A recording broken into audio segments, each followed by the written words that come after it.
Carta de Paulo aos Romanos, capítulo 1. Eu, Paulo, servo de Cristo Jesus, escrevo esta carta. Deus me chamou e me separou para ser seu apóstolo, a fim de que eu anuncie a boa notícia do Evangelho de Deus. Há muito tempo essa boa notícia foi prometida por Deus, por meio dos seus profetas, e escrita nas Escrituras Sagradas.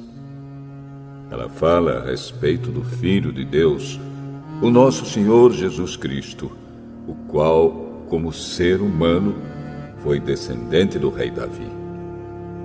E, quanto à sua santidade divina, a sua ressurreição provou, com grande poder, que ele é o Filho de Deus.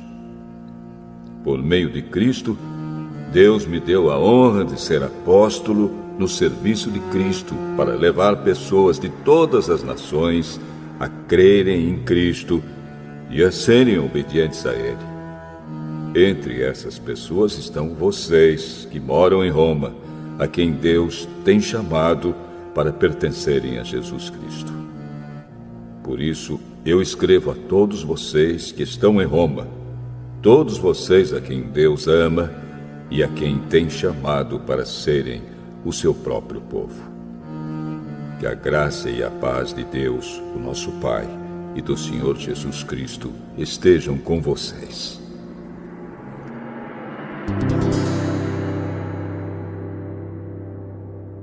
Em primeiro lugar, por meio de Jesus Cristo, dou graças ao meu Deus por todos vocês, pois no mundo inteiro se ouve falar a respeito da fé que vocês têm. Eu sirvo a Deus com todo o meu coração, anunciando a boa notícia a respeito do seu Filho. Deus é testemunha de que digo a verdade. Ele sabe que eu sempre lembro de vocês e oro por vocês.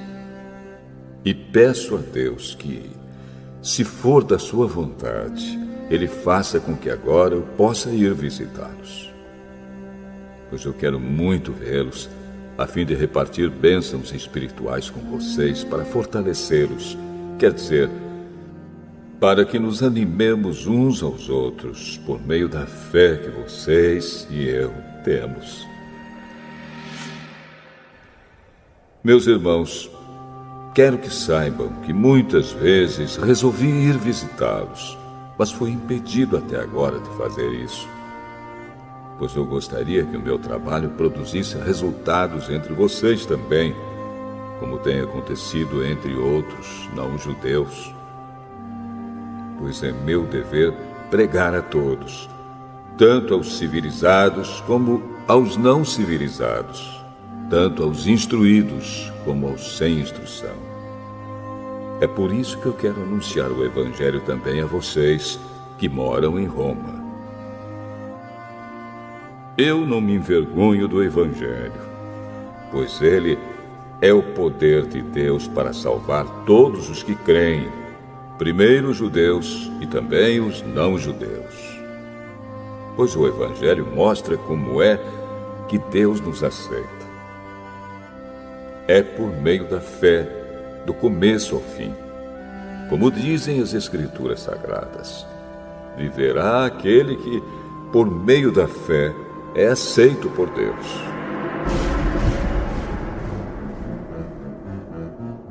Do céu, Deus revela a sua ira contra todos os pecados e todas as maldades das pessoas que, por meio das suas más ações, não deixam que os outros conheçam a verdade a respeito de Deus.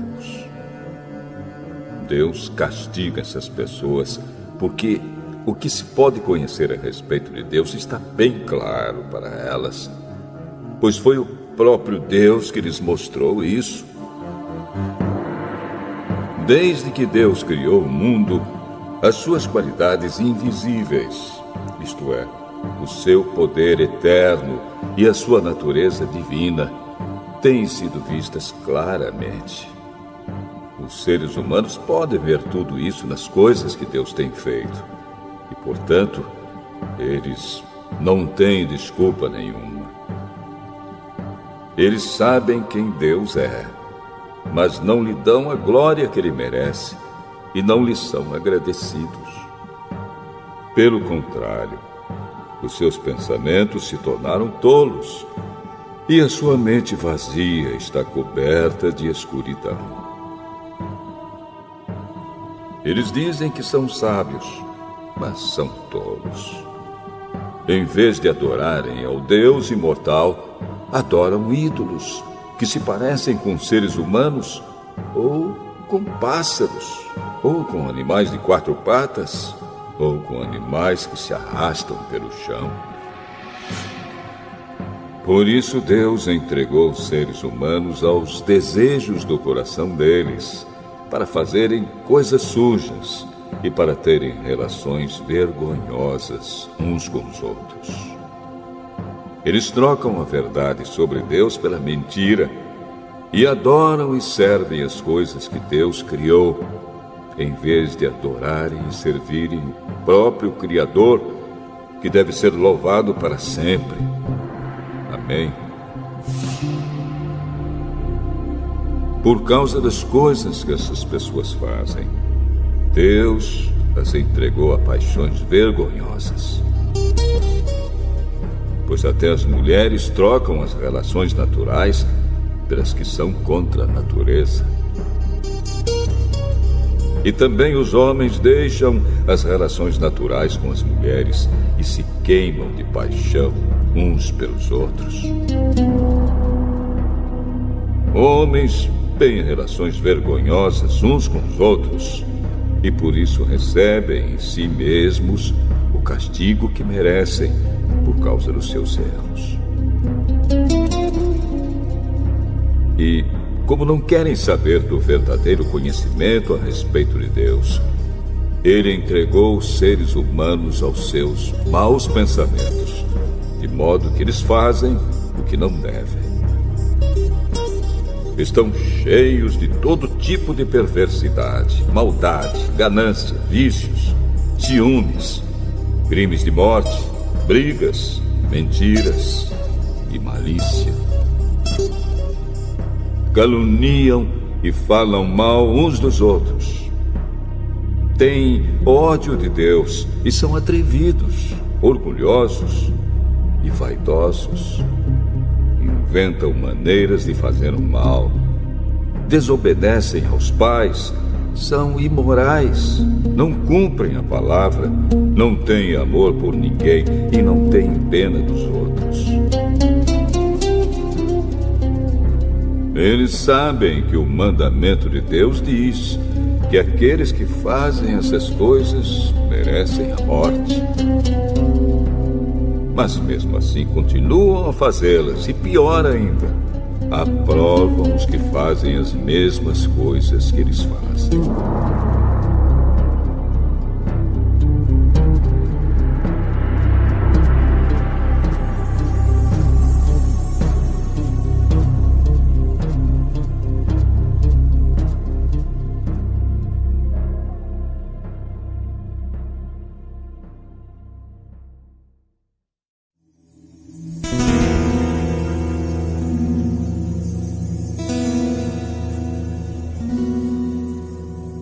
Romanos, capítulo 2. Meu amigo, não importa quem você seja, você não tem desculpa quando julga os outros.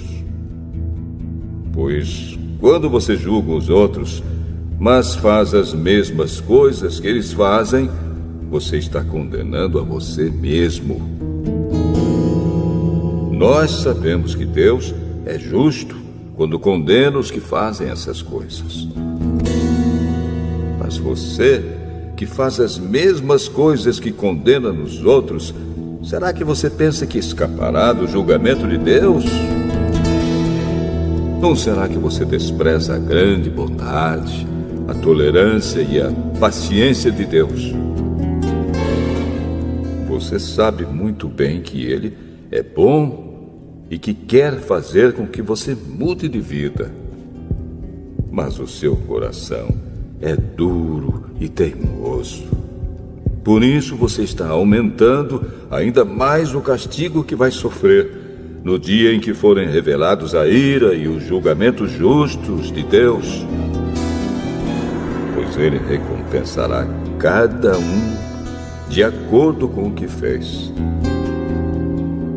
Deus dará a vida eterna às pessoas que perseveram em fazer o bem e buscam a glória, a honra e a vida imortal. Mas fará cair a sua ira e o seu castigo sobre os egoístas e sobre os que rejeitam o que é justo, a fim de seguir o que é mau. Haverá sofrimentos e aflições para todos os que fazem o mal. Primeiro para os judeus e também para os não-judeus. Mas Deus dará glória, honra e paz a todos os que fazem o bem, primeiro aos judeus e também aos não-judeus, pois ele trata a todos com igualdade. Todos aqueles que pecam sem conhecer a lei de Deus se perderão sem essa lei, mas todos aqueles que pecam conhecendo a lei serão julgados por ela. Porque as pessoas que Deus aceita não são aquelas que somente ouvem a lei, mas aquelas que fazem o que a lei manda. Os não-judeus não têm a lei, mas quando fazem pela sua própria vontade o que a lei manda, eles são a sua própria lei, embora não tenham a lei. Eles mostram, pela sua maneira de agir, que têm a lei escrita no seu coração. A própria consciência deles mostra que isso é verdade. E os seus pensamentos, que às vezes os acusam e às vezes os defendem, também mostram isso. E de acordo com o evangelho que eu anuncio, assim será naquele dia em que Deus, por meio de Cristo Jesus, julgará os pensamentos secretos de todas as pessoas. O que dizer de você? Você diz que é judeu, confia na lei e se orgulha do Deus que você adora. Você sabe o que Deus quer que você faça e aprende na lei a escolher o que é certo. Você tem a certeza de que é guia dos cegos, luz para os que estão na escuridão, orientador dos que não têm instrução e professor dos jovens. Você está certo de que encontra na lei a apresentação completa do conhecimento e da verdade. Você que ensina os outros, por que é que não ensina a você mesmo? Se afirma que não se deve roubar, por que é que você mesmo rouba? Se você diz que não se deve cometer adultério, por que é que você mesmo comete adultério? Você odeia os ídolos, mas rouba as coisas dos templos. Você se orgulha de ter a lei de Deus, mas você é uma vergonha para Deus porque desobedece à sua lei. Pois as Escrituras Sagradas dizem: os não-judeus falam mal de Deus por causa de vocês, os judeus. A circuncisão tem valor se você, que é judeu, obedecer à lei. Porém, se não obedecer, é como se você não tivesse sido circuncidado. E se um homem que não foi circuncidado obedecer aos mandamentos da lei, Deus o tratará como se ele fosse circuncidado. Assim vocês, judeus, serão condenados pelos não-judeus, pois vocês desobedecem à lei, apesar de terem essa lei escrita e de serem circuncidados, enquanto que os não-judeus obedecem à lei, embora não sejam circuncidados. Portanto, eu pergunto: quem é judeu de fato e circuncidado de verdade. É claro que não é aquele que é judeu somente por fora e circuncidado só no corpo. Pelo contrário, o verdadeiro judeu é aquele que é judeu por dentro, aquele que tem o coração circuncidado. E isso é uma coisa que o Espírito de Deus faz e que a lei escrita não pode fazer. E o louvor que essa pessoa recebe não vem de seres humanos, mas vem de Deus.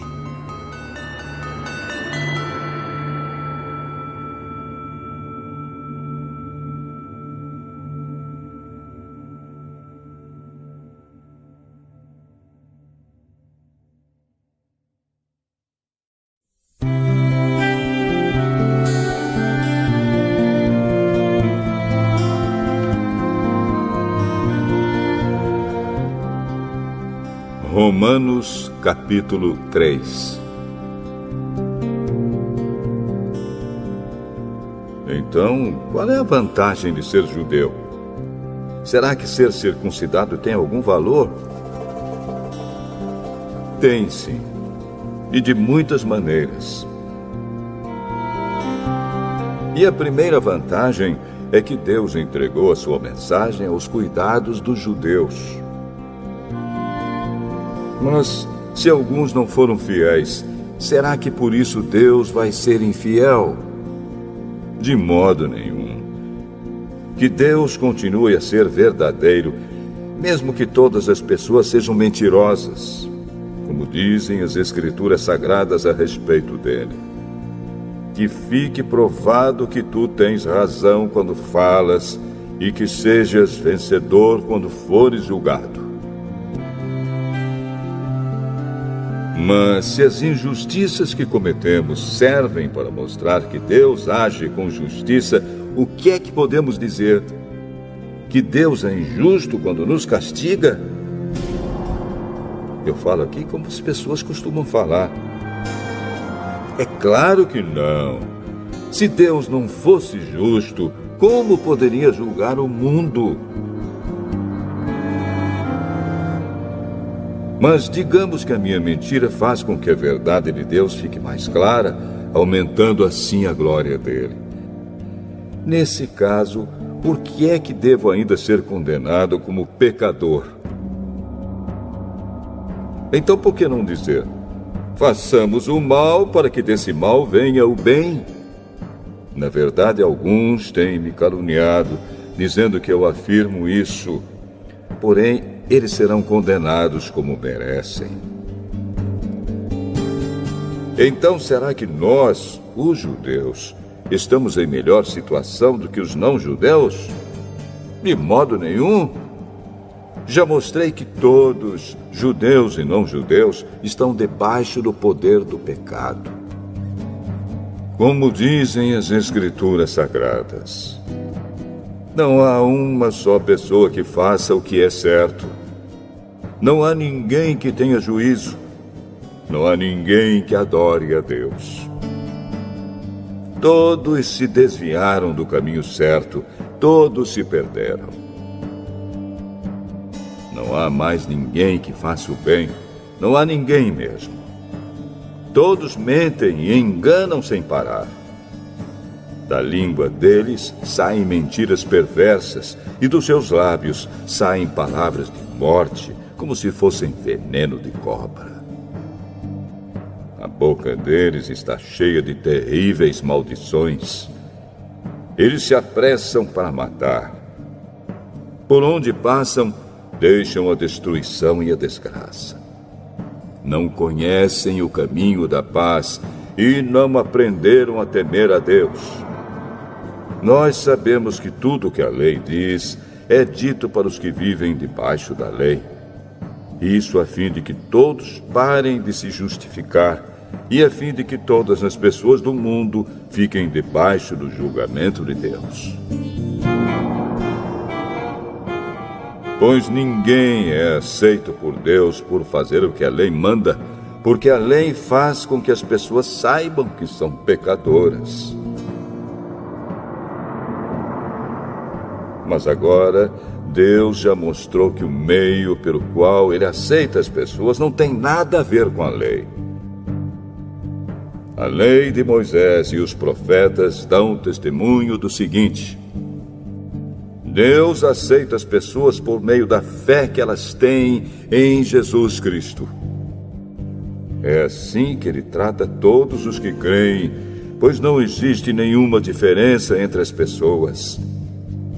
Todos pecaram e estão afastados da presença gloriosa de Deus.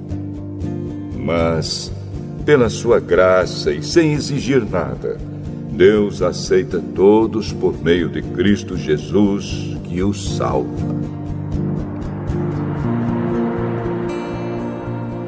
Deus ofereceu Cristo como sacrifício para que, pela sua morte na cruz, Cristo se tornasse o meio das pessoas receberem o perdão dos seus pecados pela fé nele. Deus quis mostrar com isso que ele é justo. No passado, ele foi paciente e não castigou as pessoas por causa dos seus pecados. Mas agora, pelo sacrifício de Cristo, Deus mostra que é justo. Assim, ele é justo e aceita os que creem em Jesus. Será que temos motivo para ficarmos orgulhosos? De modo nenhum. E por que não? Será que é porque obedecemos à lei? Não, não é. É porque cremos em Cristo. Assim percebemos que a pessoa é aceita por Deus pela fé e não por fazer o que a lei manda. Ou será que Deus é somente Deus dos judeus? Será que não é também Deus dos não-judeus? Claro que é. Deus é um só e aceitará os judeus na base da sua fé e também aceitará os não-judeus por meio da fé que eles têm. Será que isso quer dizer que, por causa da fé, nós tratamos a lei como se ela não valesse nada? Não, de modo nenhum. Pelo contrário, afirmamos que a lei tem valor.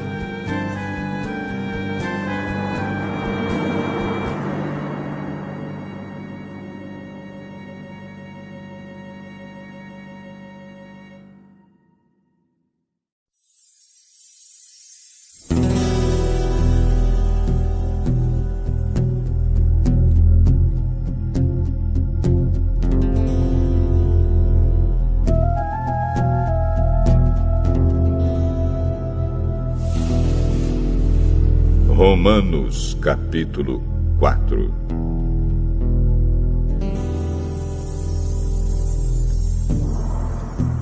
Então, o que é que podemos dizer de Abraão, o antepassado de nossa raça? O que foi que ele conseguiu? Se foi por causa das coisas que ele fez que Deus o aceitou, então ele teria motivo para se orgulhar, mas não para se orgulhar diante de Deus.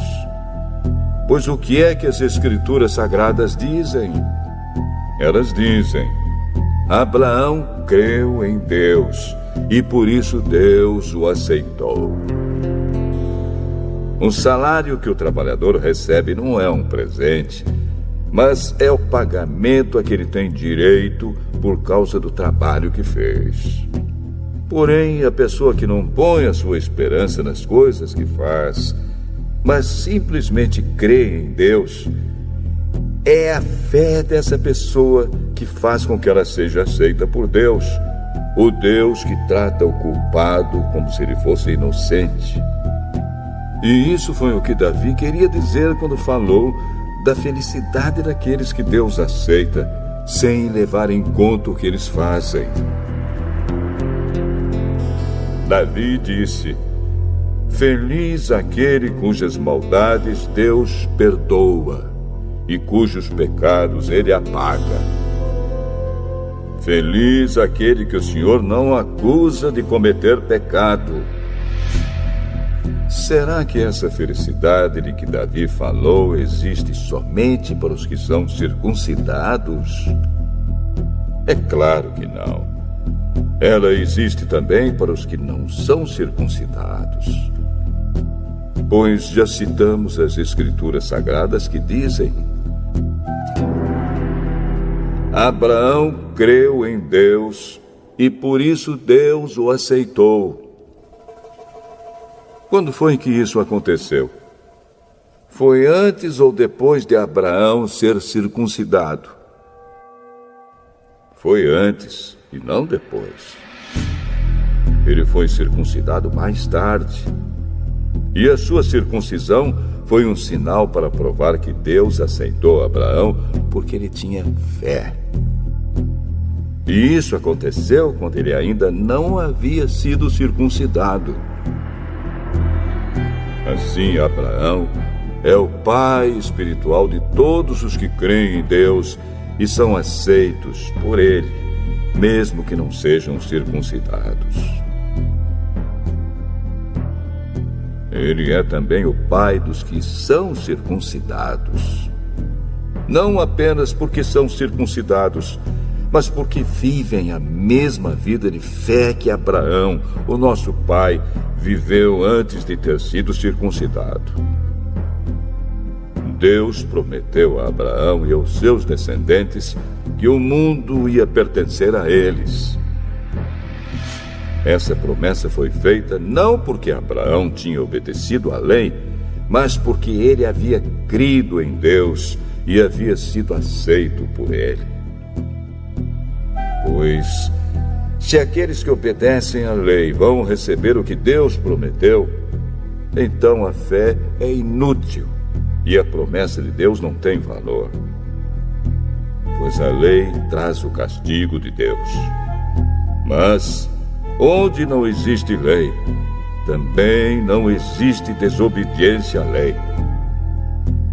Portanto, a promessa de Deus depende da fé, a fim de que a promessa seja garantida como presente de Deus a todos os descendentes de Abraão.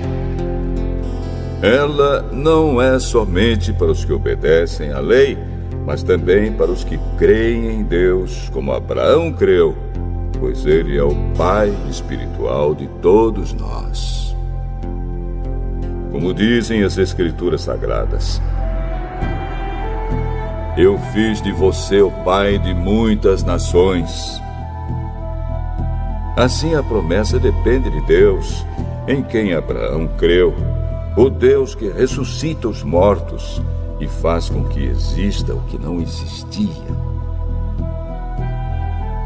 Abraão teve fé e esperança, mesmo quando não havia motivo para ter esperança, e por isso ele se tornou o pai de muitas nações. Como dizem as Escrituras, os seus descendentes serão muitos. Abraão tinha quase 100 anos.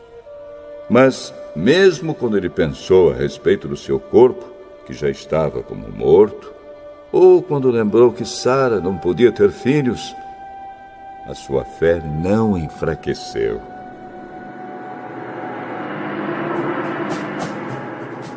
Abraão não perdeu a fé, nem duvidou da promessa de Deus. A sua fé o encheu de poder, e ele louvou a Deus porque tinha toda a certeza de que Deus podia fazer o que havia prometido. Por isso, Abraão, por meio da fé, foi aceito por Deus. As palavras "foi aceito" não falam somente dele. Falam também de nós, que seremos aceitos. Nós, os que cremos em Deus, o qual ressuscitou Jesus, o nosso Senhor. Jesus foi entregue para morrer por causa dos nossos pecados e foi ressuscitado, a fim de que nós fôssemos aceitos por Deus.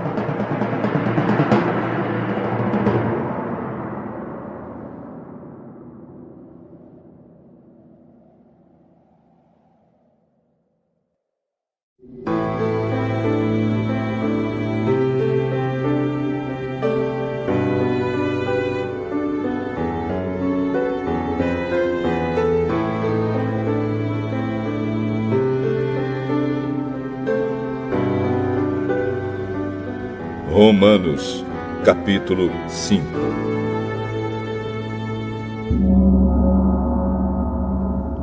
Agora que fomos aceitos por Deus pela nossa fé nele, temos paz com ele por meio do nosso Senhor Jesus Cristo. Foi Cristo quem nos deu, por meio da nossa fé, esta vida na graça de Deus. E agora continuamos firmes nessa graça e nos alegramos na esperança de participar da glória de Deus. E também nos alegramos nos sofrimentos, pois sabemos que os sofrimentos produzem a paciência. A paciência traz a aprovação de Deus e essa aprovação cria a esperança.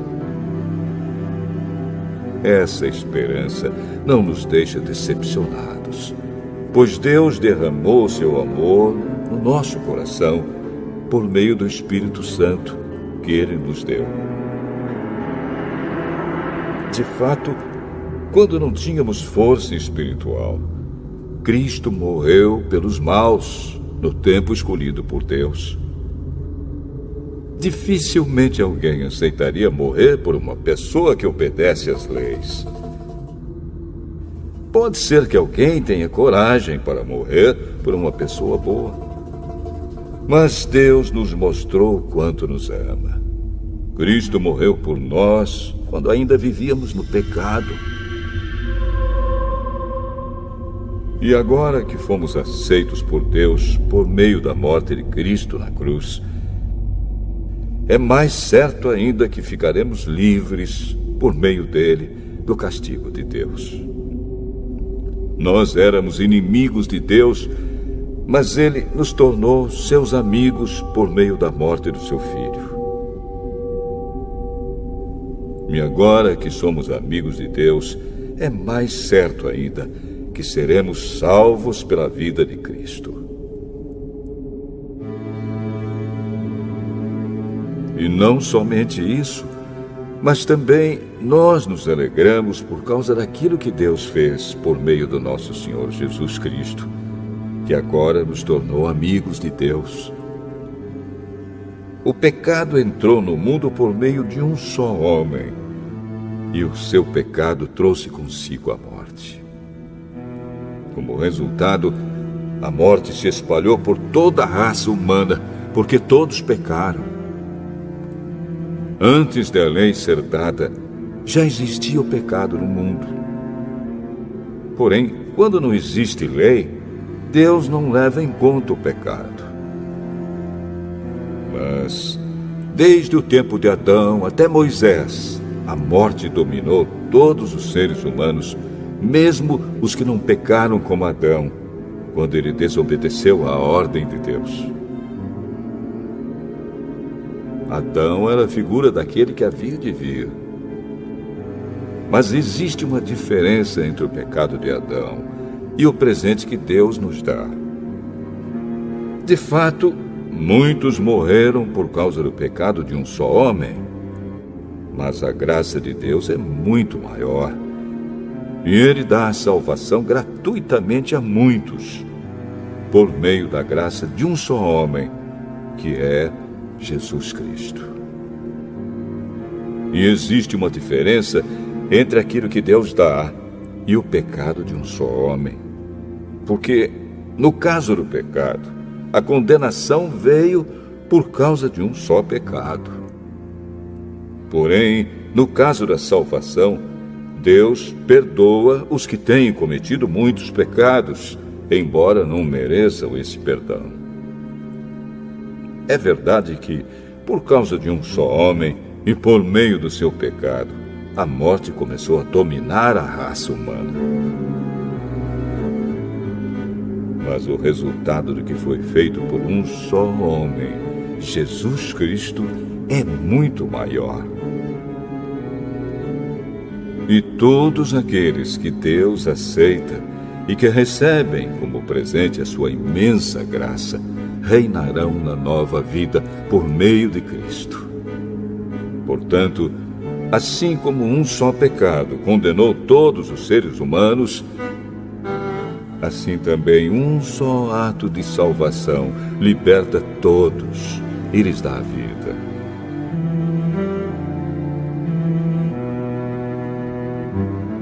E assim como muitos seres humanos se tornaram pecadores por causa da desobediência de um só homem, assim também muitos serão aceitos por Deus por causa da obediência de um só homem.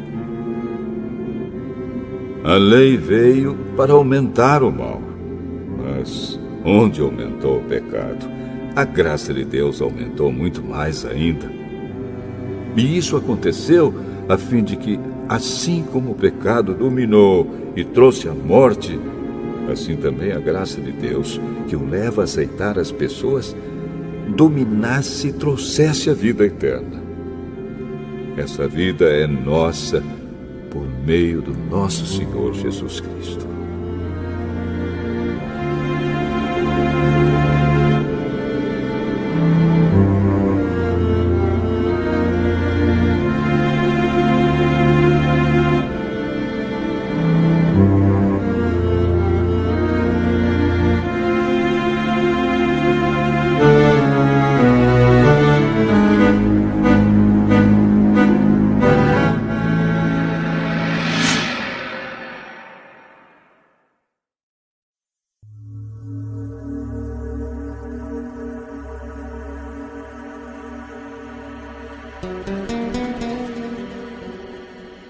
Romanos capítulo 6.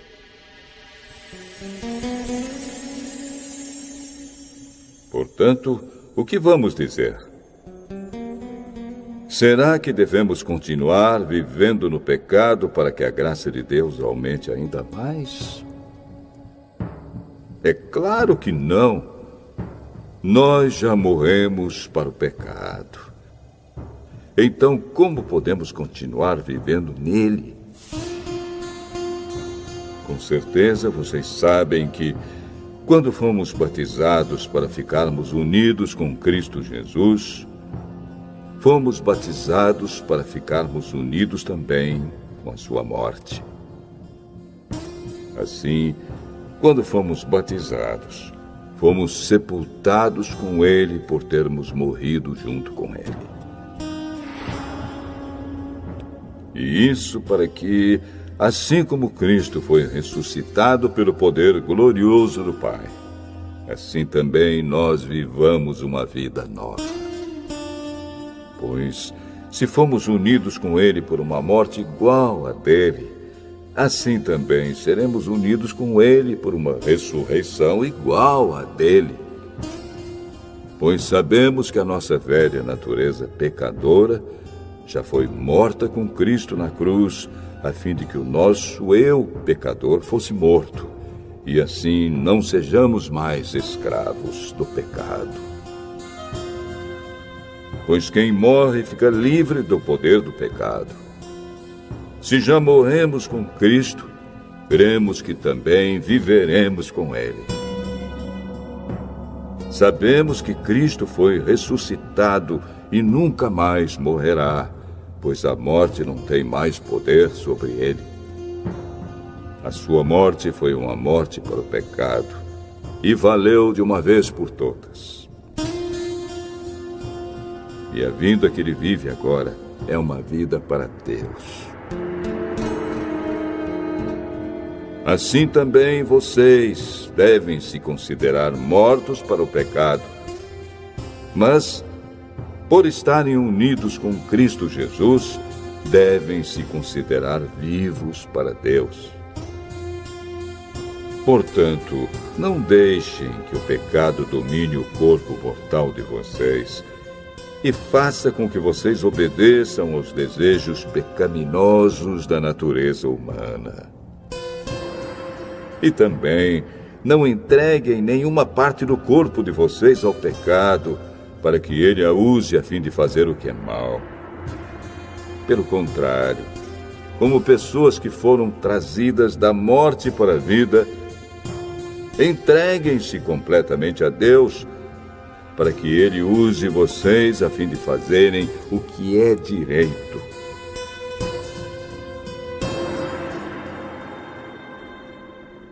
O pecado não dominará vocês, pois vocês não são mais controlados pela lei, mas pela graça de Deus. O que é que isso quer dizer? Vamos continuar pecando porque não somos mais controlados pela lei, mas pela graça de Deus? É claro que não. Pois vocês sabem muito bem que, quando se entregam a alguma pessoa para serem escravos dela, são de fato escravos dessa pessoa a quem vocês obedecem. Assim sendo, vocês podem obedecer ao pecado que produz a morte, ou podem obedecer a Deus e ser aceitos por Ele.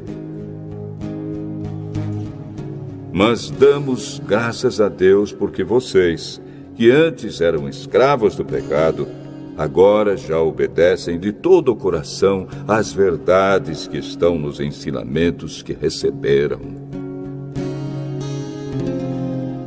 Vocês foram libertados do pecado e se tornaram escravos de Deus para fazer o que é direito.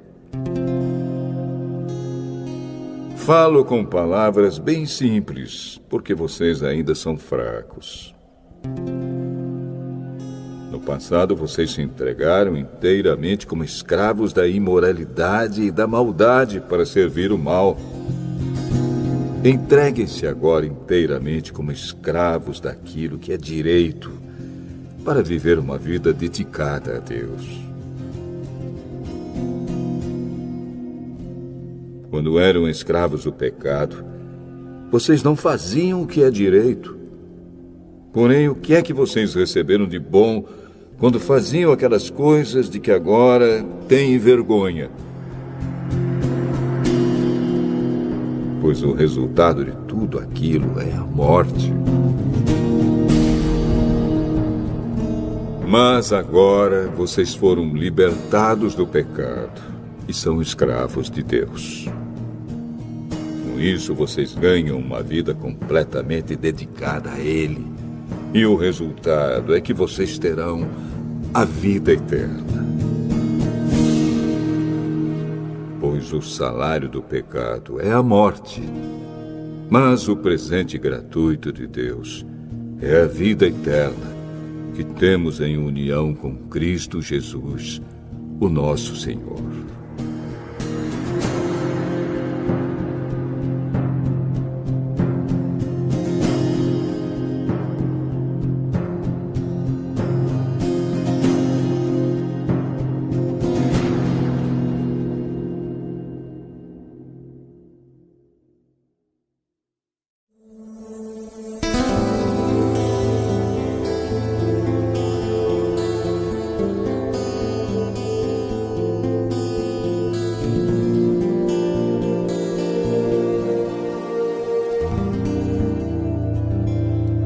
Romanos, capítulo 7.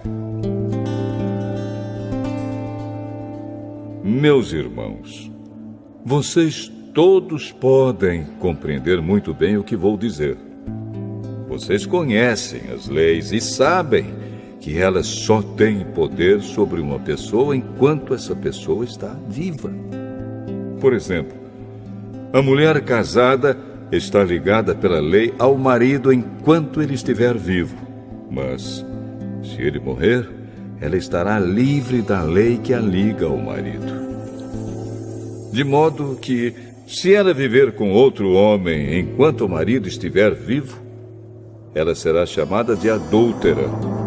Mas, se o marido morrer, ela estará legalmente livre e não cometerá adultério se casar com outro homem. O mesmo acontece com vocês, meus irmãos. Do ponto de vista da lei, vocês também já morreram, pois são parte do corpo de Cristo. E agora pertencem a Ele, que foi ressuscitado para que nós possamos viver uma vida útil no serviço de Deus. Pois, quando vivíamos de acordo com a nossa natureza humana, os maus desejos despertados pela lei agiam em todo o nosso ser e nos levavam para a morte. Porém, agora estamos livres da lei porque já morremos para aquilo que nos mantinha prisioneiros. Por isso somos livres para servir a Deus, não da maneira antiga, obedecendo à lei escrita, mas da maneira nova, obedecendo ao Espírito de Deus. O que vamos dizer então? Que a própria lei é pecado? É claro que não. Mas foi a lei que me fez saber o que é pecado. Pois eu não saberia o que é a cobiça se a lei não tivesse dito: não cobice. Porém, o pecado se aproveitou dessa lei para despertar em mim todo tipo de cobiça. Porque, se não existe a lei, o pecado é uma coisa morta. Pois houve um tempo em que eu não conhecia a lei e estava vivo. Mas, quando fiquei conhecendo o mandamento, o pecado começou a viver e eu morri. E o próprio mandamento que me devia trazer a vida me trouxe a morte. Porque o pecado, aproveitando a oportunidade dada pelo mandamento, me enganou. E por meio do mandamento, me matou. Assim a lei vem de Deus. E o mandamento também vem de Deus. Diz o que é certo e é bom. Então será que o que é bom me levou à morte? É claro que não. Foi o pecado que fez isso. Pois o pecado, usando o que é bom, me trouxe a morte para que ficasse bem claro aquilo que o pecado realmente é. E assim, por meio do mandamento, o pecado se mostrou mais terrível ainda. Sabemos que a lei é divina, mas eu sou humano e fraco, e fui vendido ao pecado para ser seu escravo. Eu não entendo o que faço, pois não faço o que gostaria de fazer. Pelo contrário, faço justamente aquilo que odeio. Se faço o que não quero, isso prova que reconheço que a lei diz o que é certo. E isso mostra que, de fato, já não sou eu quem faz isso, mas o pecado que vive em mim é que faz. Pois eu sei que aquilo que é bom não vive em mim, isto é, na minha natureza humana, porque, mesmo tendo dentro de mim a vontade de fazer o bem, eu não consigo fazê-lo. Pois não faço o bem que quero, mas justamente o mal que não quero fazer é que eu faço. Mas, se faço o que não quero, já não sou eu quem faz isso, mas o pecado que vive em mim é que faz. Assim eu sei que o que acontece comigo é isto. Quando quero fazer o que é bom, só consigo fazer o que é mal. Dentro de mim, eu sei que gosto da lei de Deus. Mas vejo uma lei diferente agindo naquilo que faço. Uma lei que luta contra aquela que a minha mente aprova. Ela me torna prisioneiro da lei do pecado que age no meu corpo. Como sou infeliz! Quem me livrará deste corpo que me leva para a morte? Que Deus seja louvado, pois Ele fará isso por meio do nosso Senhor Jesus Cristo. Portanto, esta é a minha situação. No meu pensamento, eu sirvo a lei de Deus, mas na prática, sirvo a lei do pecado.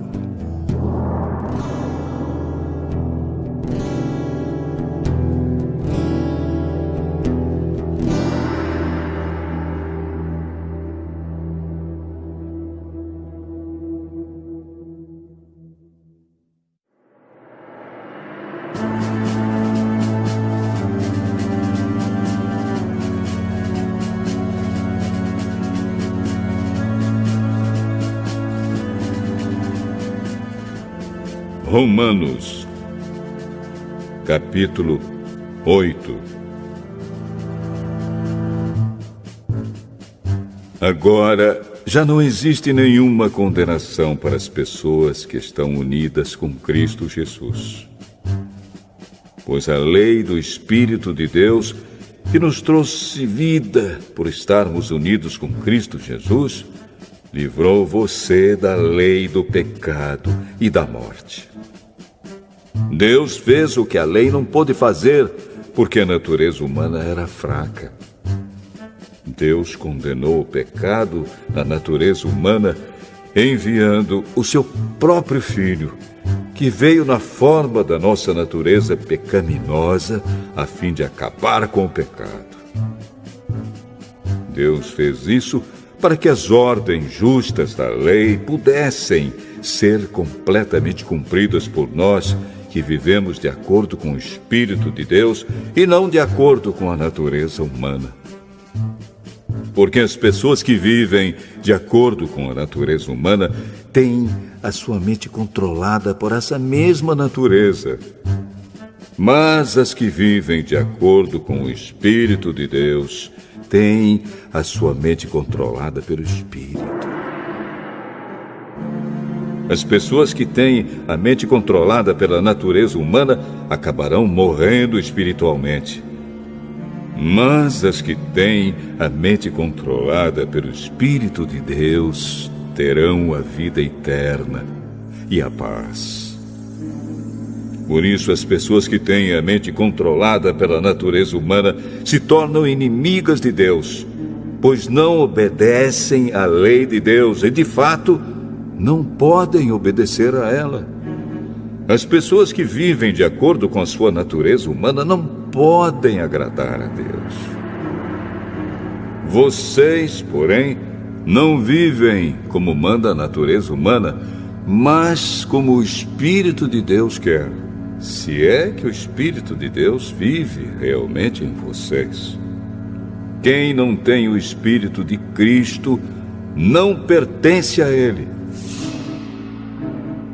Mas, se Cristo vive em vocês, então, embora o corpo de vocês vá morrer por causa do pecado, o Espírito de Deus é vida para vocês, porque vocês foram aceitos por Deus. Se em vocês vive o Espírito daquele que ressuscitou Jesus, então aquele que ressuscitou Jesus Cristo dará também vida ao corpo mortal de vocês, por meio do seu Espírito, que vive em vocês. Portanto, meus irmãos, nós temos uma obrigação, que é a de não vivermos de acordo com a nossa natureza humana.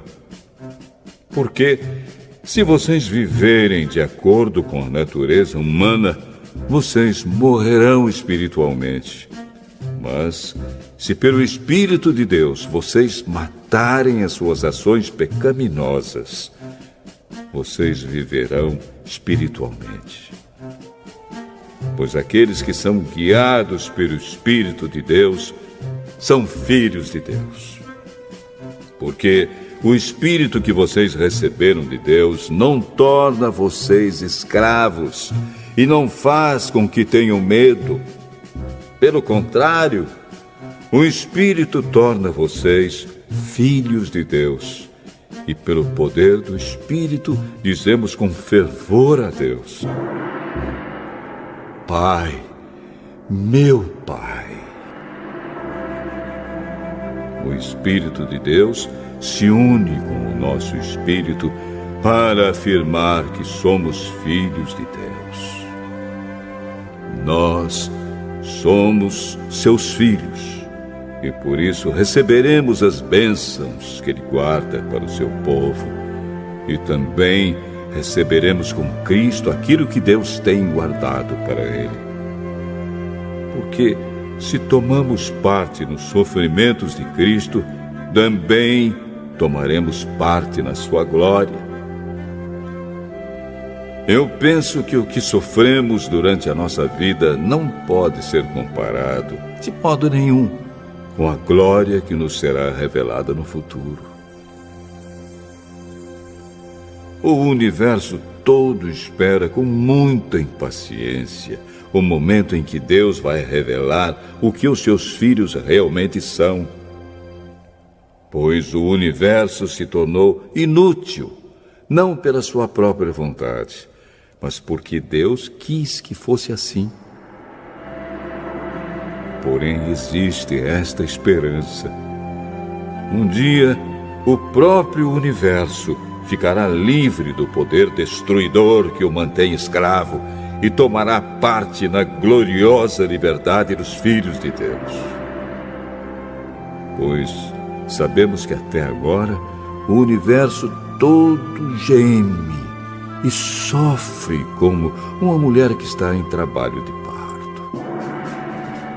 E não somente o universo, mas nós, que temos o Espírito Santo como o primeiro presente que recebemos de Deus, nós também gememos dentro de nós mesmos, enquanto esperamos que Deus faça com que sejamos seus filhos e nos liberte completamente.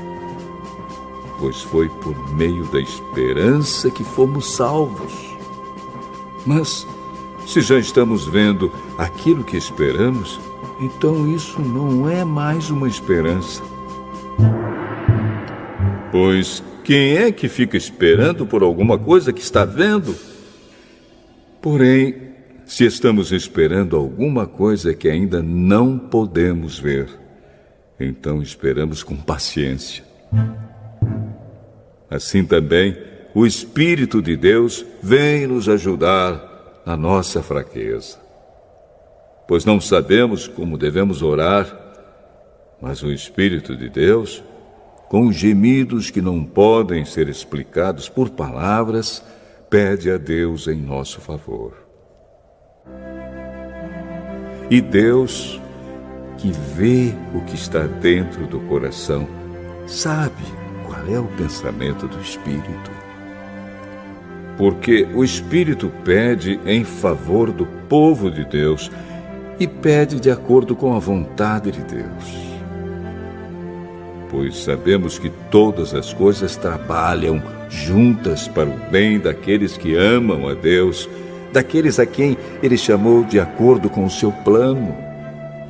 Porque aqueles que já tinham sido escolhidos por Deus, Ele também separou a fim de se tornarem parecidos com o seu Filho. Ele fez isso para que o Filho fosse o primeiro entre muitos irmãos.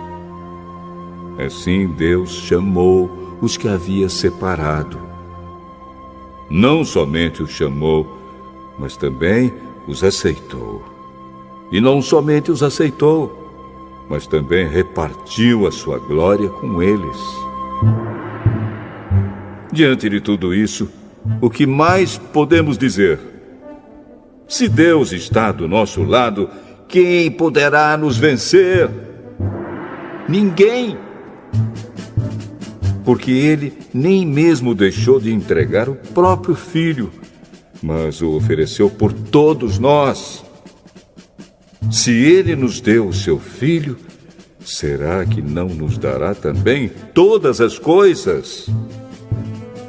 Quem acusará aqueles que Deus escolheu? Ninguém! Porque o próprio Deus declara que eles não são culpados. Será que alguém poderá condená-los? Ninguém! Pois foi Cristo Jesus quem morreu, ou melhor, quem foi ressuscitado e está à direita de Deus. E Ele pede a Deus em favor de nós. Então, quem pode nos separar do amor de Cristo?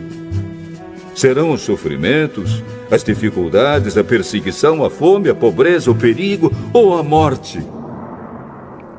Como dizem as Escrituras Sagradas, por causa de ti estamos em perigo de morte o dia inteiro. Somos tratados como ovelhas que vão para o matadouro. Em todas essas situações, temos a vitória completa por meio daquele que nos amou. Pois eu tenho a certeza de que nada pode nos separar do amor de Deus. Nem a morte, nem a vida, nem os anjos, nem outras autoridades ou poderes celestiais, nem o presente, nem o futuro, nem o mundo lá de cima, nem o mundo lá de baixo. Em todo o universo não há nada que possa nos separar do amor de Deus, que é nosso por meio de Cristo Jesus, o nosso Senhor.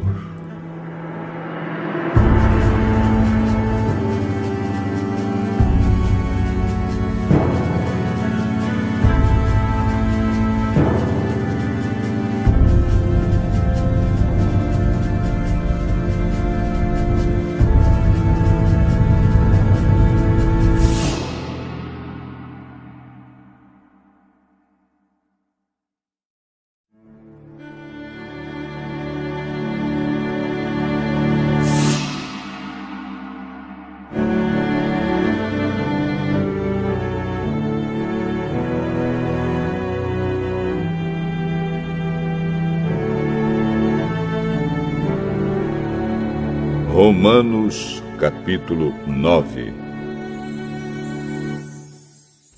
O que eu digo é verdade. Sou de Cristo e não minto. Pois a minha consciência, que é controlada pelo Espírito Santo, também me afirma que não estou mentindo. Sinto uma grande tristeza e uma dor sem fim no coração por causa do meu povo, que é a minha raça e meu sangue. Para o bem desse povo, eu mesmo poderia desejar receber a maldição de Deus e ficar separado de Cristo. Eles são um povo escolhido por Deus. Ele os tornou seus filhos e repartiu a sua glória com eles. Deus fez suas alianças com eles e lhes deu a lei, a verdadeira maneira de adorar e as promessas. Eles são descendentes dos patriarcas, e como ser humano, Cristo pertence à raça deles. Que Cristo, que é o Deus que governa todos, seja louvado para sempre. Amém. Eu não estou dizendo que a promessa de Deus tenha falhado. De fato, nem todos os israelitas fazem parte do povo de Deus. Nem todos os descendentes de Abraão são filhos de Deus. Pois Deus disse a Abraão: por meio de Isaque é que você terá os descendentes que eu lhe prometi. Isso quer dizer que os que são considerados como os verdadeiros descendentes de Abraão são aqueles que nasceram como resultado da promessa de Deus, e não os que nasceram de modo natural. Pois, quando fez a promessa, Deus disse a Abraão o seguinte: no tempo certo eu voltarei, e Sara, sua mulher, terá um filho. E mais ainda, os 2 filhos de Rebeca tinham o mesmo pai, o nosso antepassado Isaque.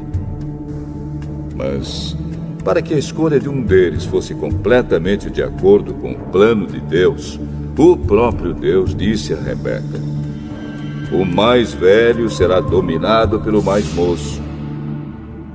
Disse isso antes de eles nascerem e antes de fazerem qualquer coisa, boa ou má. Assim ficou confirmado que é de acordo com o seu plano que Deus escolhe aqueles que Ele quer chamar, sem levar em conta o que eles tenham feito. Como dizem as Escrituras Sagradas: eu escolhi Jacó, mas rejeitei Esaú. O que vamos dizer então? Que Deus é injusto? De modo nenhum. Pois Ele disse a Moisés: terei misericórdia de quem eu quiser, terei pena de quem eu desejar. Portanto, tudo isso depende não só do que as pessoas querem ou fazem, mas somente da misericórdia de Deus. Porque, como está escrito nas Escrituras Sagradas, Deus disse a Faraó: foi para isto mesmo que eu pus você como rei, para mostrar o meu poder e fazer com que o meu nome seja conhecido no mundo inteiro. Portanto, Deus tem misericórdia de quem Ele quer e endurece o coração de quem Ele quer. Algum de vocês vai me dizer: se é assim, como é que Deus pode encontrar culpa nas pessoas? Quem pode ir contra a vontade de Deus? Mas quem é você, meu amigo, para discutir com Deus? Será que um pote de barro pode perguntar a quem o fez: por que você me fez assim?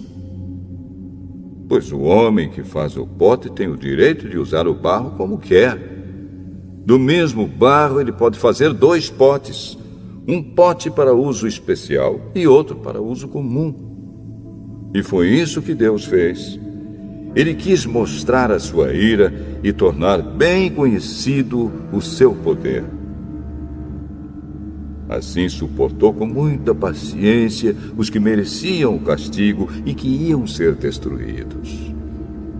Ele quis também mostrar como é grande a sua glória, que Ele derramou sobre nós, que somos aqueles de quem Ele teve pena e a quem Ele já havia preparado para receberem a sua glória. Pois nós somos aqueles que Deus chamou, não somente os que são judeus, mas também os não-judeus. Isso é o que Ele diz no livro de Oséias: aqueles que não eram meu povo eu chamarei de meu povo. A nação que eu não amava chamarei de minha amada. E no mesmo lugar onde foi dito: vocês não são o meu povo, ali eles serão chamados de os filhos do Deus vivo. E Isaías disse a respeito de Israel: mesmo que o povo de Israel seja tão numeroso como os grãos de areia da praia do mar, somente alguns deles serão salvos. Pois o Senhor julgará logo e de uma vez o mundo inteiro. Como o próprio Isaías tinha dito antes: se o Senhor Todo-Poderoso não nos tivesse deixado alguns descendentes, seríamos agora como a cidade de Sodoma, estaríamos destruídos como Gomorra. O que vamos dizer então? Vamos dizer isto: os não-judeus que não procuravam ser aceitos por Deus foram aceitos por meio da fé. Porém, o povo de Israel, que procurava uma lei para ser aceito por Deus, não encontrou o que estava procurando. E por que não? Porque eles procuravam alcançar isso por meio das suas ações e não por meio da fé. Eles tropeçaram na pedra de tropeço, como dizem as Escrituras Sagradas. Vejam, estou colocando em Sião uma pedra em que eles vão tropeçar, a rocha que vai fazê-los cair. Mas quem crer nela não ficará desiludido.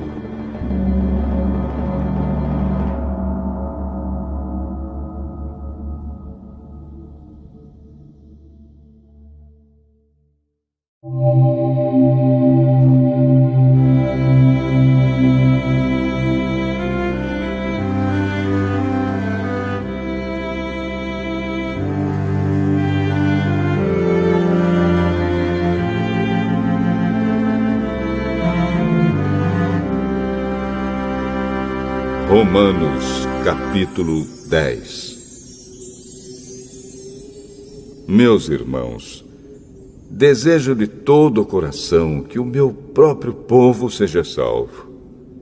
E peço a Deus em favor deles, porque eu sou testemunha de que eles são muito dedicados a Deus.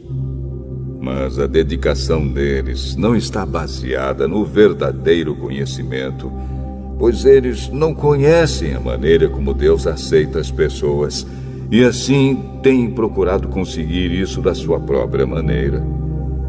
Eles rejeitaram o modo de Deus aceitar as pessoas, porque com Cristo a lei chegou ao fim, e assim os que creem é que são aceitos por Deus. Pois o que Moisés escreveu a respeito de as pessoas serem aceitas por Deus pela obediência à lei foi isto: viverá aquele que fizer o que a lei manda. Porém, quanto a ser aceito por Deus por meio da fé, Moisés diz o seguinte: não fique pensando assim: quem vai subir até o céu? Isto é, para trazer Cristo do céu. Nem pergunte: quem descerá ao mundo lá de baixo? Isto é, para fazer com que Cristo suba do mundo dos mortos. O que Moisés diz é isto: a mensagem de Deus está perto de você, nos seus lábios e no seu coração. Isto é, a mensagem de fé que anunciamos. Se você disser com a sua boca: Jesus é Senhor, e no seu coração crer que Deus ressuscitou Jesus, você será salvo, porque nós cremos com o coração e somos aceitos por Deus.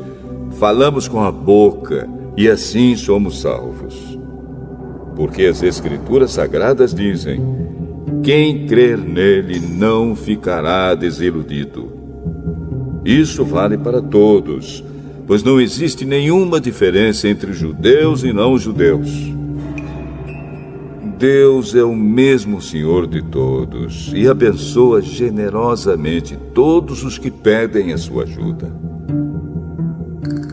Como dizem as Escrituras Sagradas, todos os que pedirem a ajuda do Senhor serão salvos. Mas como é que as pessoas irão pedir se não crerem nele? E como poderão crer se não ouvirem a mensagem? E como poderão ouvir se a mensagem não for anunciada? E como é que a mensagem será anunciada se não forem enviados mensageiros? As Escrituras Sagradas dizem: como é bonito ver os mensageiros trazendo boas notícias. Mas nem todos aceitam a boa notícia do Evangelho. Foi Isaías quem disse: Senhor, quem creu na nossa mensagem? Portanto, a fé vem por ouvir a mensagem. E a mensagem vem por meio da pregação a respeito de Cristo. Mas eu pergunto: será que eles não ouviram a mensagem? É claro que ouviram, como dizem as Escrituras. A voz deles se espalhou pelo mundo inteiro. As suas palavras alcançaram a terra toda. Eu pergunto ainda: será que o povo de Israel não soube disso? Moisés foi o primeiro a dar uma resposta. Ele disse: eu farei com que vocês fiquem com ciúmes de um povo que não é uma nação. Farei com que fiquem com raiva de uma nação de gente sem juízo. E Isaías foi mais corajoso ao anunciar o que Deus disse: eu fui achado por aqueles que não me procuravam e apareci aos que não perguntavam por mim. Mas a respeito de Israel, Deus disse: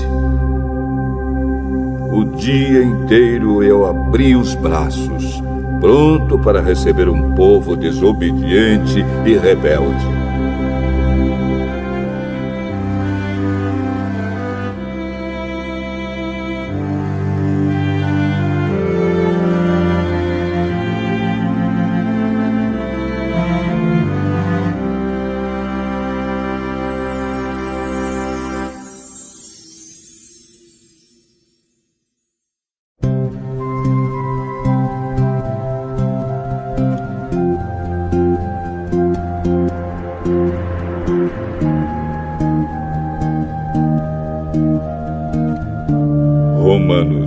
capítulo 11.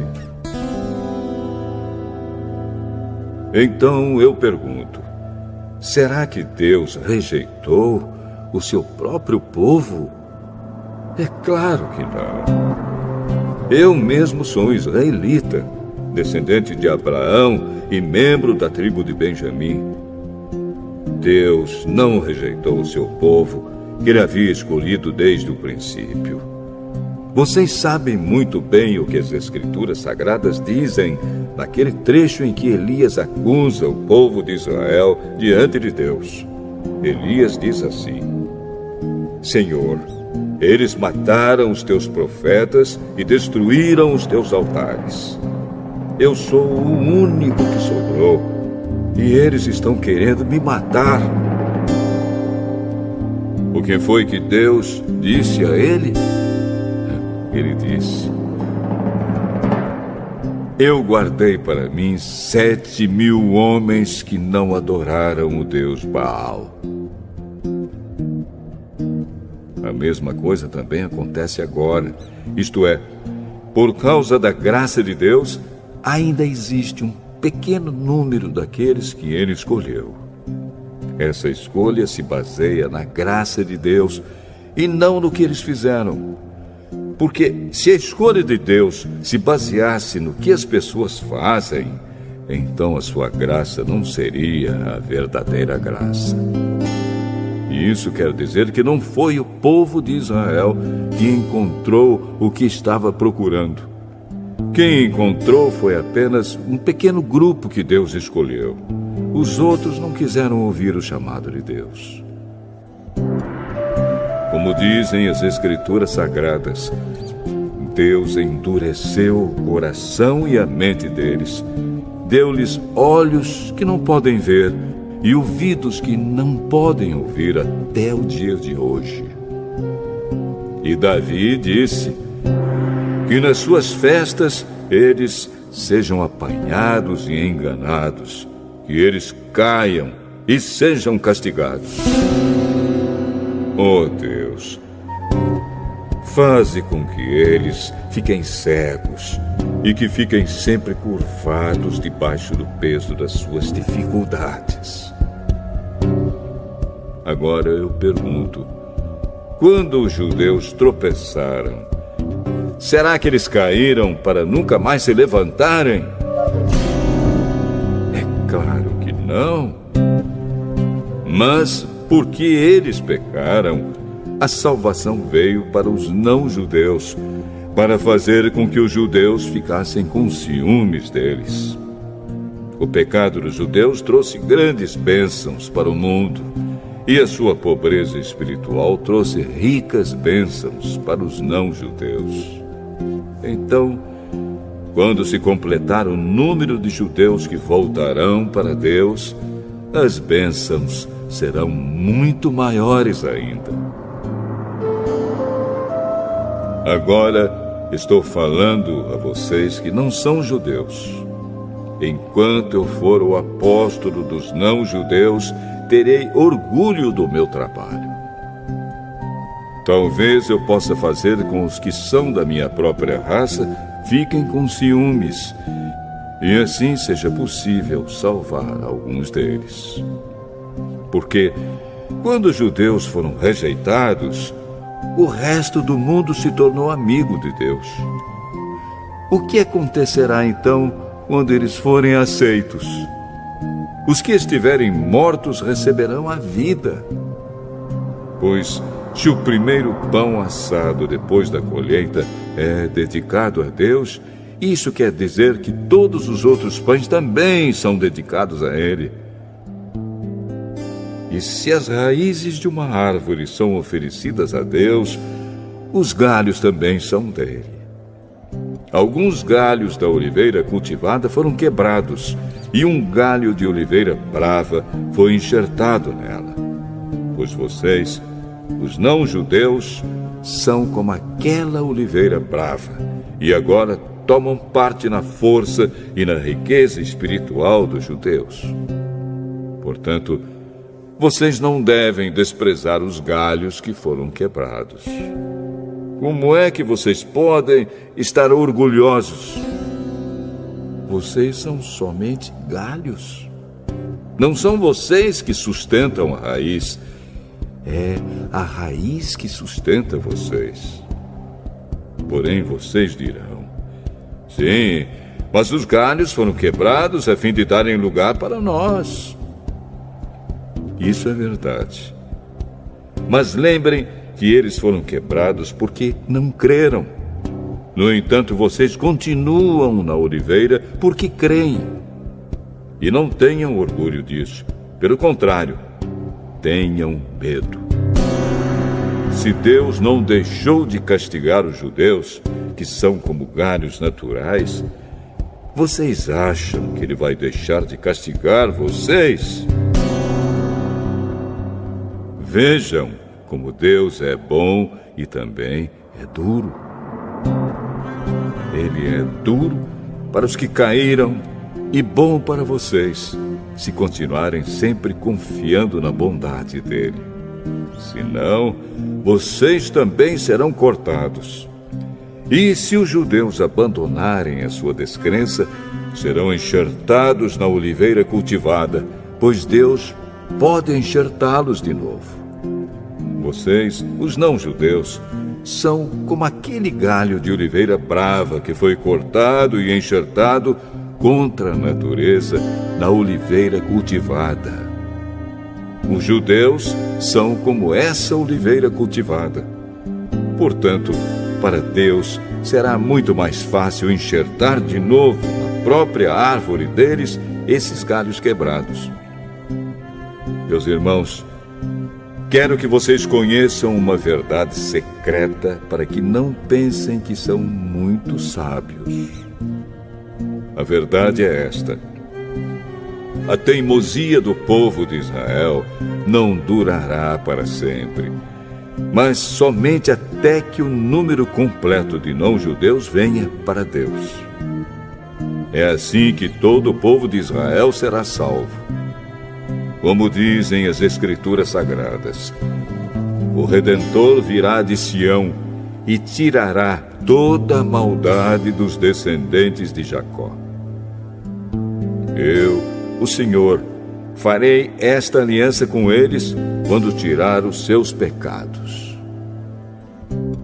Os judeus rejeitaram o Evangelho e por isso são inimigos de Deus, para o bem de vocês, os não-judeus.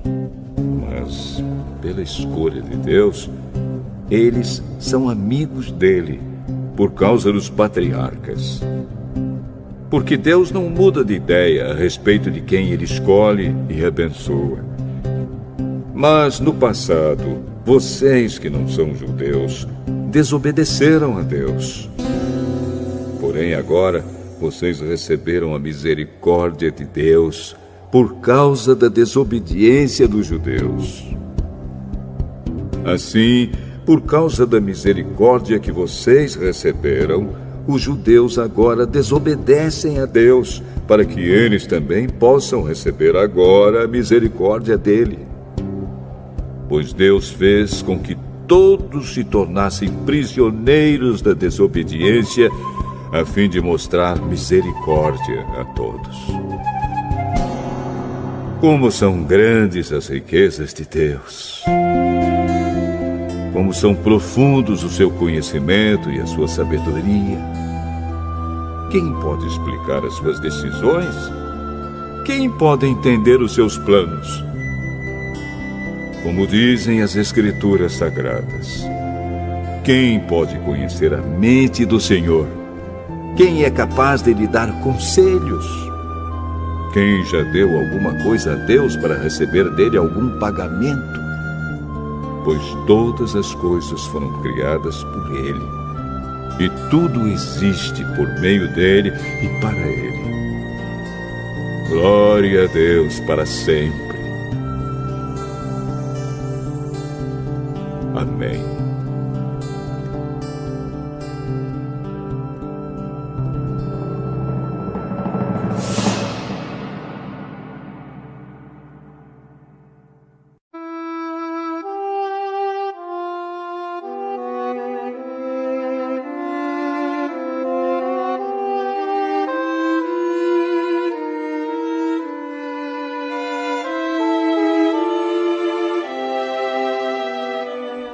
Romanos, capítulo 12. Portanto, meus irmãos, por causa da grande misericórdia divina, peço que vocês se ofereçam completamente a Deus como um sacrifício vivo, dedicado ao seu serviço e agradável a Ele.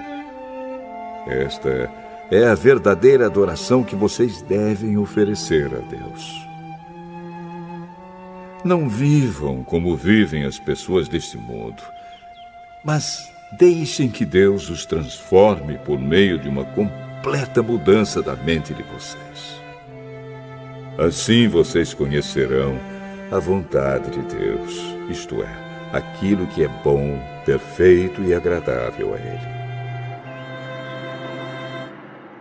Por causa da bondade de Deus para comigo, me chamando para ser apóstolo, eu digo a todos vocês que não se achem melhores do que realmente são.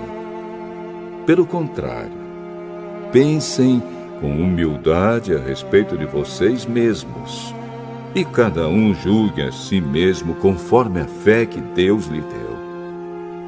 Porque, assim como em um só corpo temos muitas partes, e todas elas têm funções diferentes, assim também nós, embora sejamos muitos, somos um só corpo por estarmos unidos com Cristo. E todos estamos unidos uns com os outros como partes diferentes de um só corpo. Portanto, usemos os nossos diferentes dons de acordo com a graça que Deus nos deu. Se o dom que recebemos é o de anunciar a mensagem de Deus, façamos isso de acordo com a fé que temos. Se é o dom de servir, então devemos servir. Se é o de ensinar, então ensinemos. Se é o dom de animar os outros, então animemos. Quem reparte com os outros o que tem, que faça isso com generosidade. Quem tem autoridade, que use a sua autoridade com todo cuidado. Quem ajuda os outros, que ajude com alegria. Que o amor de vocês não seja fingido. Odeiem o mal e sigam o que é bom. Amem uns aos outros com o amor de irmãos em Cristo e se esforcem para tratar uns aos outros com respeito. Trabalhem com entusiasmo e não sejam preguiçosos. Sirvam o Senhor com o coração cheio de fervor. Que a esperança que vocês têm os mantenha alegres. Aguentem com paciência os sofrimentos e orem sempre. Repartam com os irmãos necessitados o que vocês têm e recebam os estrangeiros nas suas casas. Peçam que Deus abençoe os que perseguem vocês. Sim, peçam que Ele abençoe e não que amaldiçoe. Alegrem-se com os que se alegram e chorem com os que choram. Tenham por todos o mesmo cuidado. Não sejam orgulhosos, mas aceitem serviços humildes. Que nenhum de vocês fique pensando que é sábio. Não paguem a ninguém o mal com o mal. Procurem agir de tal maneira que vocês recebam a aprovação dos outros. No que depender de vocês, façam todo o possível para viver em paz com todas as pessoas. Meus queridos irmãos, nunca se vinguem de ninguém. Pelo contrário, deixem que seja Deus quem dê o castigo. Pois as Escrituras Sagradas dizem: eu me vingarei, eu acertarei contas com eles, diz o Senhor. Mas façam como dizem as Escrituras. Se o seu inimigo estiver com fome, dê comida a ele. Se estiver com sede, dê água. Porque assim você o fará queimar de remorso e vergonha. Não deixem que o mal vença vocês, mas vençam o mal com o bem.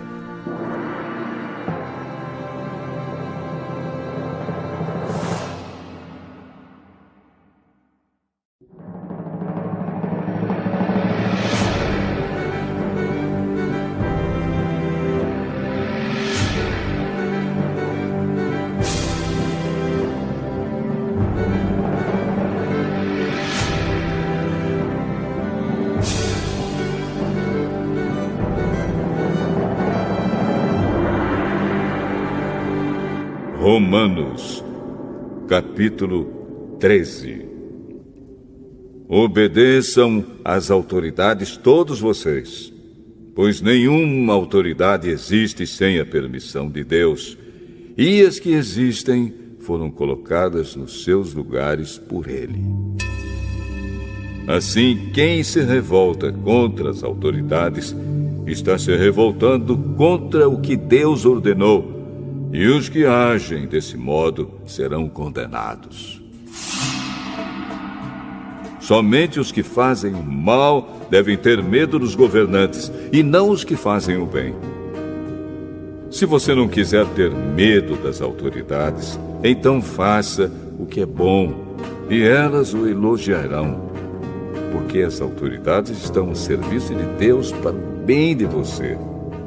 Mas se você faz o mal, então tenha medo, pois as autoridades, de fato, têm poder para castigar. Elas estão a serviço de Deus e trazem o castigo dele sobre os que fazem o mal. É por isso que você deve obedecer às autoridades, não somente por causa do castigo de Deus, mas também porque a sua consciência manda que você faça isso.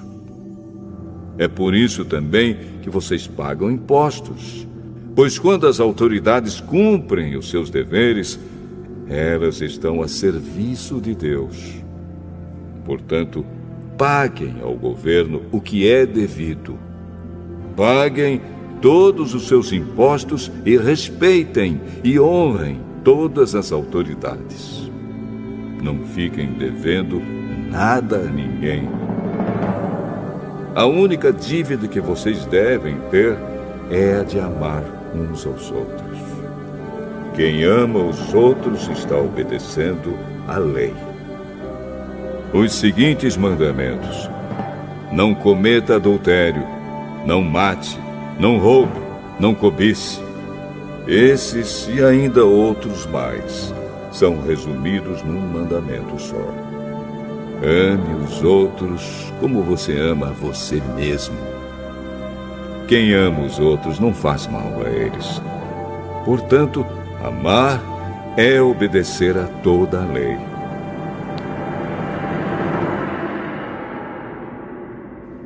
Vocês precisam fazer todas essas coisas porque sabem em que tempo nós estamos vivendo. Chegou a hora de vocês acordarem, pois o momento de sermos salvos está mais perto agora do que quando começamos a crer. A noite está terminando e o dia vem chegando. Por isso, paremos de fazer o que pertence à escuridão e peguemos as armas espirituais para lutar na luz. Vivamos decentemente, como pessoas que vivem na luz do dia. Nada de farras ou bebedeiras, nem imoralidade ou indecência, nem brigas ou ciúmes.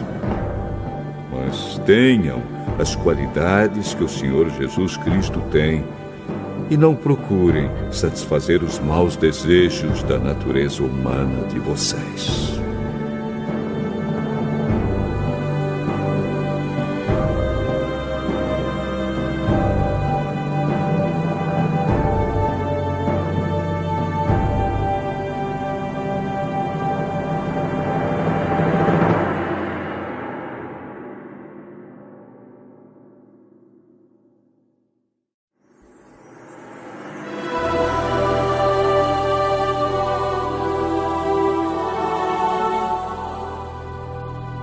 Romanos, capítulo 14.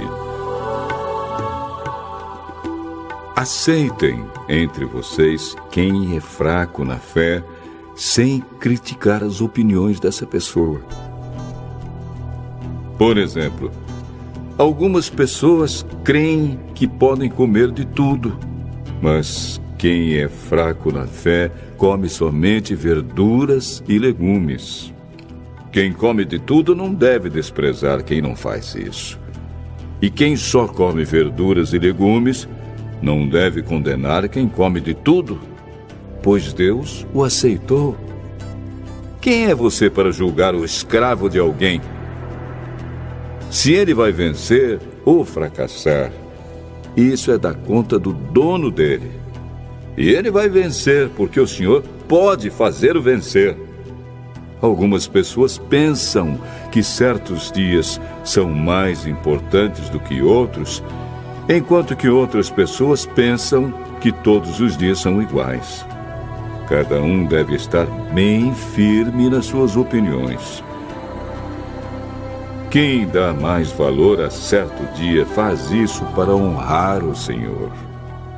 E também quem come de tudo faz isso para honrar o Senhor, pois agradece a Deus o alimento. E quem evita comer certas coisas faz isso para honrar o Senhor e dar graças a Deus. Porque nenhum de nós vive para si mesmo, e nenhum de nós morre para si mesmo. Se vivemos, é para o Senhor que vivemos. E se morremos, também é para o Senhor que morremos. Assim, tanto se vivemos como se morremos, somos do Senhor. Pois Cristo morreu e viveu de novo para ser o Senhor tanto dos mortos como dos vivos. Portanto, por que é que você, que só come verduras e legumes, condena o seu irmão? E você que come de tudo, por que despreza o seu irmão? Pois todos nós estaremos diante de Deus para sermos julgados por Ele. É isto que as Escrituras Sagradas dizem. Juro pela minha vida, diz o Senhor, que todos se ajoelharão diante de mim e todos afirmarão que eu sou Deus. Assim, cada um de nós prestará contas de si mesmo a Deus. Por isso, paremos de criticar uns aos outros. Pelo contrário, cada um de vocês resolva não fazer nada que leve o seu irmão a tropeçar ou cair em pecado. Por estar unido com o Senhor Jesus, eu estou convencido de que nada é impuro em si mesmo. Mas, se alguém pensa que alguma coisa é impura, então ela fica impura para ele. Se você faz com que um irmão fique triste por causa do que você come, então você não está agindo com amor. Não deixe que a pessoa por quem Cristo morreu se perca por causa da comida que você come.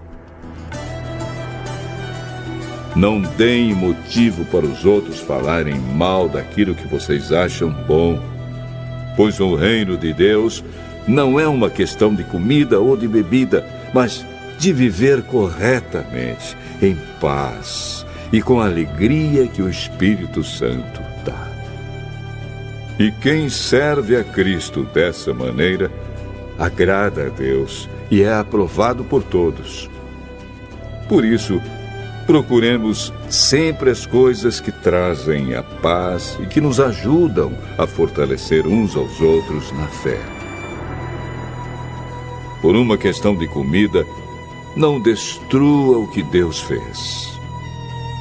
Todos os alimentos podem ser comidos, mas é errado comer alguma coisa quando isso faz com que outra pessoa caia em pecado.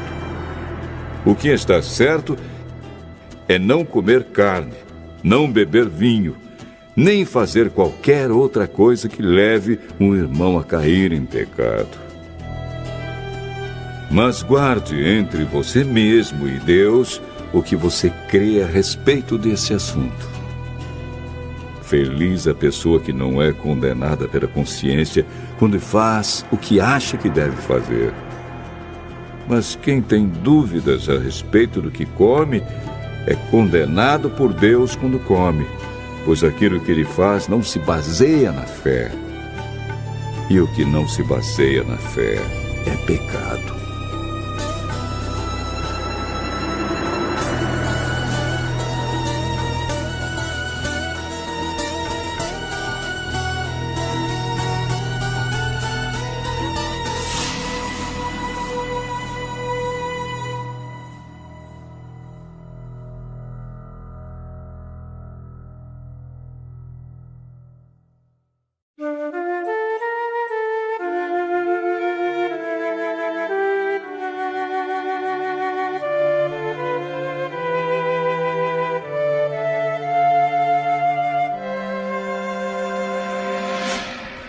Romanos, capítulo 15.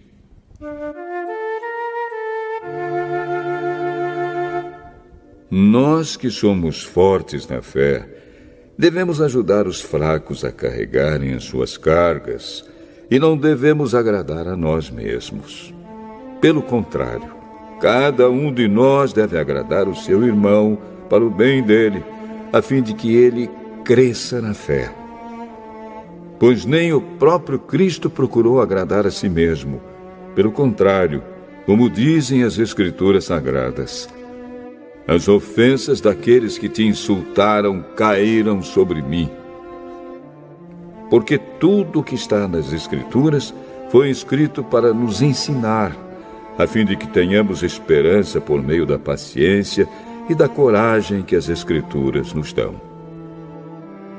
Que Deus, que é quem dá paciência e coragem, ajude vocês a viverem bem uns com os outros, seguindo o exemplo de Cristo Jesus.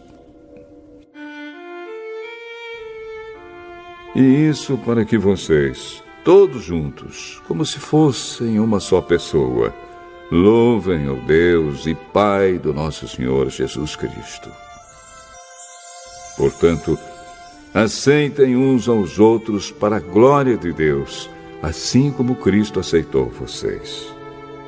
Pois eu lhes digo que Cristo se tornou servo dos judeus a fim de mostrar que Deus é fiel, para fazer com que se cumprissem as promessas feitas por Deus aos patriarcas, e para fazer com que os não-judeus louvassem a Deus pela sua bondade. Como dizem as Escrituras Sagradas, por isso eu te louvarei entre os que não são judeus e cantarei louvores a ti. Elas dizem também, vocês que não são judeus, alegrem-se com o povo escolhido de Deus. E dizem ainda, todos os que não são judeus, louvem o Senhor, que todos os povos o louvem. E também Isaías diz, virá um descendente do rei Davi, filho de Jessé. Ele aparecerá para governar os que não são judeus, e eles terão esperança nele. Que Deus, que nos dá essa esperança, encha vocês de alegria e de paz, por meio da fé que vocês têm nele, a fim de que a esperança de vocês aumente pelo poder do Espírito Santo. Meus irmãos, estou certo de que vocês estão cheios de bondade, sabem tudo o que é preciso saber e são capazes de dar conselhos uns aos outros. Porém, nesta carta, me atrevi a escrever com toda franqueza, para fazer com que vocês lembrem de coisas que já sabem. Eu escrevi assim por causa do privilégio que Deus me deu de ser servo de Cristo Jesus para trabalhar em favor dos que não são judeus. Eu sirvo como sacerdote ao anunciar o Evangelho que vem de Deus. E faço isso para que os não-judeus sejam uma oferta que Deus aceite, dedicada a Ele pelo Espírito Santo. Portanto, por estar unido com Cristo Jesus, posso me orgulhar do serviço que faço para Deus. Eu me atreverei a falar somente do que Cristo tem feito por meio de mim, a fim de levar os não-judeus a obedecerem a Deus. E isso tem sido feito por meio de palavras e de ações, pelo poder de sinais e milagres e pelo poder do Espírito de Deus. Assim, viajando desde Jerusalém até a província da Ilíria, tenho anunciado de modo completo o Evangelho a respeito de Cristo. Para não construir sobre alicerces colocados por outros, tenho me esforçado sempre para anunciar o Evangelho nos lugares onde ainda não se falou de Cristo. Como dizem as Escrituras Sagradas, aqueles que nunca ouviram falar a respeito dele o verão, e os que não tinham ouvido falar sobre ele o entenderão. Por essa razão, muitas vezes eu quis visitá-los, mas isso não me foi possível. Porém, já que terminei o meu trabalho nessas regiões, e como há muitos anos tenho pensado em ver vocês, espero fazer isso agora. Gostaria de vê-los quando fizer a minha viagem para a Espanha. Gostaria também que vocês me ajudassem a ir até lá, depois de eu ter o prazer de estar com vocês por algum tempo. Mas agora vou a Jerusalém a serviço do povo de Deus que vive ali. Pois as igrejas das províncias da Macedônia e da Acaia resolveram dar uma oferta para ajudar as pessoas do povo de Deus em Jerusalém que estão necessitadas. Os próprios cristãos da Macedônia e da Acaia resolveram fazer isso, mas, de fato, eles têm a obrigação de ajudar aqueles necessitados. Os judeus repartiram seus bens espirituais com os que não são judeus, e por isso os não-judeus devem prestar, com seus bens materiais, esse serviço cristão aos judeus.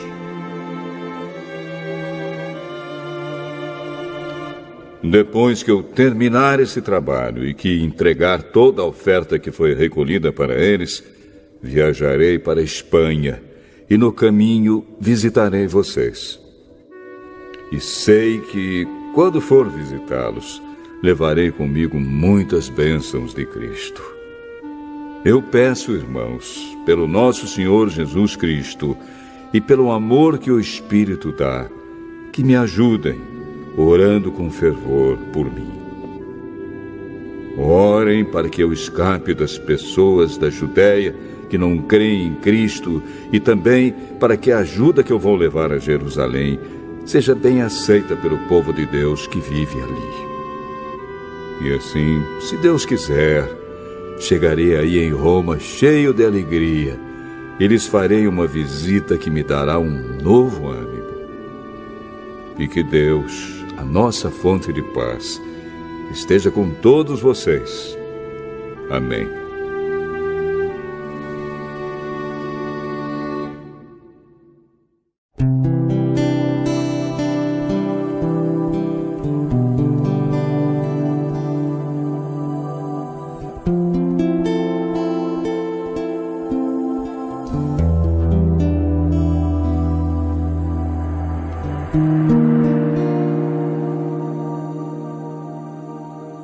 Romanos capítulo 16.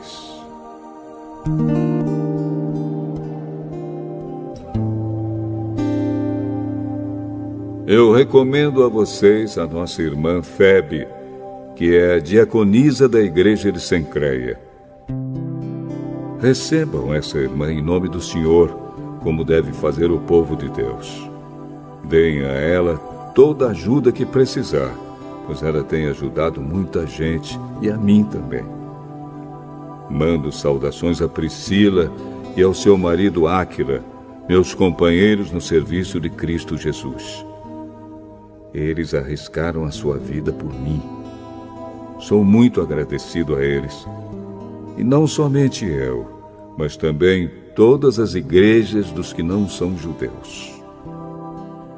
Saudações também à igreja que se reúne na casa deles. Saudações ao meu querido amigo Epêneto, que foi o primeiro a crer em Cristo na província da Ásia. Saudações a Maria, que tem trabalhado muito por vocês. Saudações a Andrônico e a irmã Júnia, meus patrícios judeus, que estiveram comigo na prisão. Eles são apóstolos bem conhecidos e se tornaram cristãos antes de mim. Saudações a Ampliato, meu querido irmão no Senhor, e também a Urbano, nosso companheiro de trabalho no serviço de Cristo, e ao meu querido amigo Estaques. Saudações a Apeles, um irmão que tem dado muitas provas da sua fé em Cristo. Saudações ao pessoal da família de Aristóbulo. Saudações a Herodião, meu patrício judeu, e aos irmãos no Senhor da família de Narciso. Saudações a Trifena e a Trifosa, irmãs que trabalham no serviço do Senhor, e à minha querida amiga Pérside, que também tem trabalhado muito para o Senhor. Mando saudações a Rufo, trabalhador que tem se destacado no serviço do Senhor, e à mãe dele, que sempre me tratou como filho. Saudações aos irmãos Asíncrito, Flegonte, Hermes, Pátrobas, Hermas e a todos os irmãos que estão com eles. Saudações a Filólogo e a Júlia, a Nereu e a sua irmã, ao irmão Olimpas e a todas as pessoas do povo de Deus que estão com eles. Cumprimentem uns aos outros com um beijo de irmão. Todas as igrejas de Cristo mandam saudações a vocês. Meus irmãos, peço que tomem cuidado com as pessoas que provocam divisões, que atrapalham os outros na fé e que vão contra o ensinamento que vocês receberam. Afastem-se dessas pessoas, porque os que fazem essas coisas não estão servindo a Cristo, o nosso Senhor, mas a si mesmos. Por meio de conversa macia e com bajulação, eles enganam o coração das pessoas simples. Todos sabem como vocês têm sido fiéis ao Evangelho e por isso eu me alegro por causa de vocês. Quero que sejam sábios a respeito do que é bom e não tenham nada a ver com o que é mal. E Deus, a nossa fonte de paz, logo esmagará Satanás debaixo dos pés de vocês. Que a graça do nosso Senhor Jesus esteja com vocês. Timóteo, meu companheiro de trabalho, manda saudações a vocês. Lúcio, Jasão e Sosípatro, meus patrícios judeus, também mandam saudações. Eu, Tércio, que escrevi esta carta que Paulo ditou para mim, mando saudações a vocês. O meu hospedeiro Gaio, em casa de quem a igreja daqui se reúne, manda saudações a vocês. Erasto, o tesoureiro da cidade, e o nosso irmão Quarto também mandam saudações. Que a graça do nosso Senhor Jesus Cristo esteja com todos vocês. Amém. Louvemos a Deus, pois Ele pode conservar vocês firmes na fé, de acordo com o Evangelho que eu anuncio isto é, a mensagem a respeito de Jesus Cristo. E de acordo também com a verdade secreta que nunca foi revelada no passado. Porém, essa verdade foi revelada agora por meio daquilo que os profetas escreveram. E por ordem do Deus eterno, ela se tornou conhecida em todas as nações, para que todos creiam e obedeçam. Ao Deus único e sábio seja dada glória para sempre, por meio de Jesus Cristo. Amém.